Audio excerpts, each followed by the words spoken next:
We're back, and I was always fascinated by your take on Dune.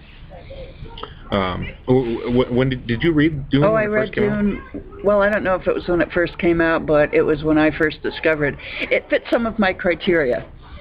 It was long. And when there's a book that I like, a universe, a world that I like, I don't want to leave it. So that was in its favor when I saw it in the bookstore. And I looked at it, looked like a good story, and oh my gosh, was it ever a good story. I loved Dune. Very much enjoyed it. And for some reason, the second one in the series kind of left me cold, but the third one I liked a lot. At the time Paul was turning into the worm, I will confess it kind of lost me, but I've read the first one several times and loved it every time. When they made the movie of Dune, the first movie, the book is so long and so dense with plot and concept that it really, if you were not familiar with the book, I think the movie, just as a movie, was kind of confusing and not really enthralling, but because I had really enjoyed the book several times, I very much enjoyed the first movie, just the visuals that it put to the story that was already in my head. I also liked the fact that Kyle MacLachlan had liked the book and liked the character of Paul many years before he was an actor able to play that part. And I thought that was nice. Yeah. I know that James Bond too was one of your. I gave you a copy of a James Bond book, and you said that, but you read James Bond before. Oh yes, my parents happened to have a copy. This was sometime in the early '60s, and was on Her Majesty's Secret Service. None of the movies were out yet, and I read the book, and boy, that was exciting. I liked that. So I'm one of the few people I know who discovered James Bond through a book. Yeah, no, that's always the best. I love getting older, Gary. It's fun. I get to say that when I was young stories that I liked hearing from my grandmother, so that's cool. Yeah. Now I know, like, Stranger in a Strange Land really influenced a lot of the counterculture in the '60s. What are some of your experiences? Well, I'll tell you something, little factoid. That was a very powerful book back then, and well, Glenn and I met in the summer of '69. That was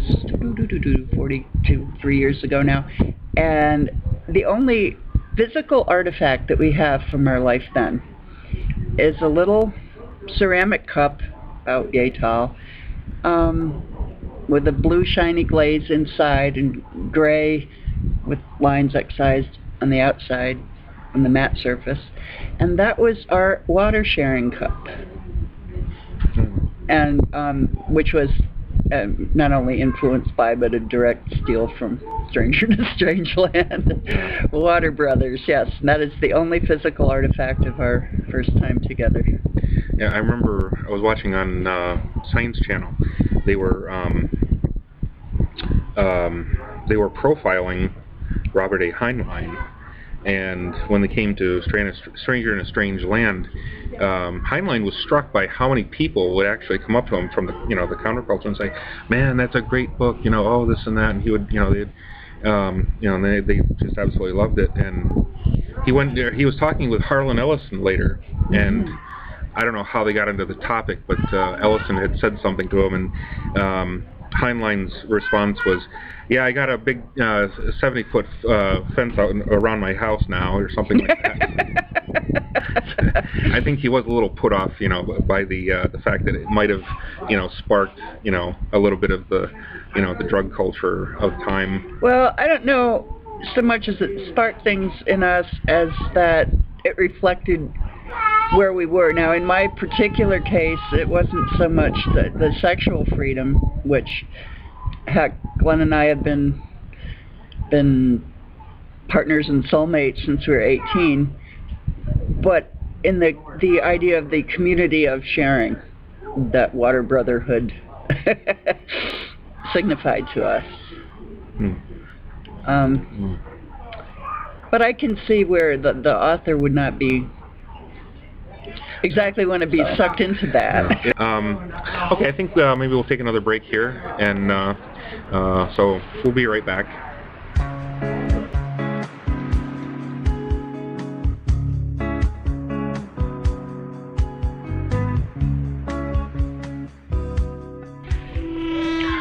Okay, we're back, and we're with my friend Kathy Gray, who is one of the most avid readers on the face of the planet, as far as I'm concerned. Because I remember one time I watched her read in one night David Bowie's autobiography.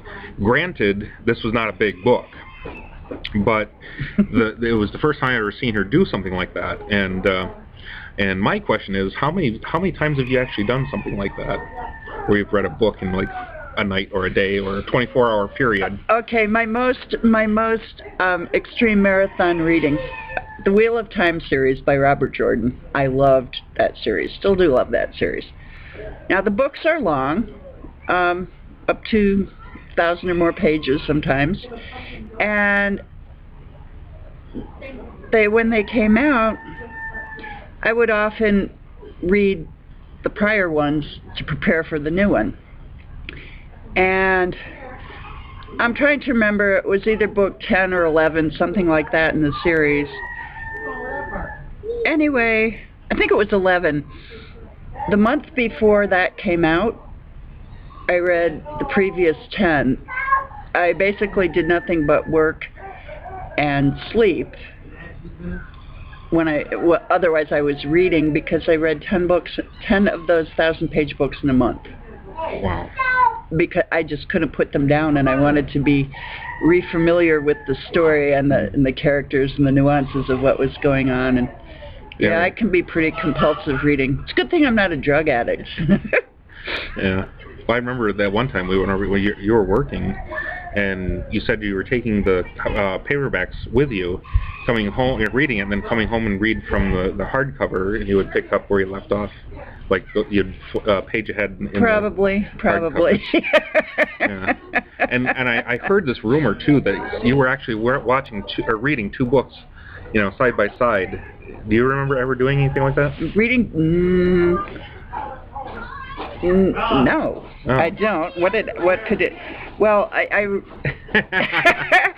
I can remember I'd be reading a book and watching television and playing a card game at the same time. Oh, okay. That's interesting. I don't think I've read two books unless I was, and then there's the book I typed into my computer, the whole thing cover to cover, and had the good sense to email it to myself so I wouldn't lose it if somehow my computer died. Yeah, I forgot about that. Yeah, and not only that, but I copied it out by hand at least 3 more times, which is a very meditative process. Oh, man. The book, by the way, here's a shameless ad. It's called Dancing the Dream, The 7 Sacred Steps of Human Transformation by Jamie Sams. I believe it's still in print and available online somewhere. Excellent book. If I typed it cover to cover once and wrote it out by hand cover to cover at least 3 times, I think you see that I like it. The cover is self-explanatory. I recommend it highly to anyone. Going back to the Native American, not really literature, but the history, what kinds of books did you find interesting, or what kinds of books did you find that struck you most?